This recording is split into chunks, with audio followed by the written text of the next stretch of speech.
You ask Tiger to solve. This deals with linear equations with one unknown. The final result is x equals -10/7. Let's solve it step by step. Simplify the expression. Expand the parentheses. Multiply the coefficients. Simplify the arithmetic.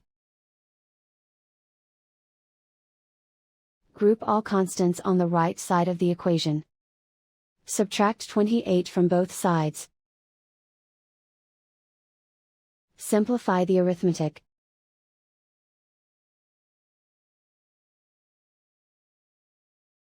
Isolate the x. Divide both sides by 21. Simplify the fraction. Find the greatest common factor of the numerator and denominator. Factor out and cancel the greatest common factor. And so the final result is x equals -10/7.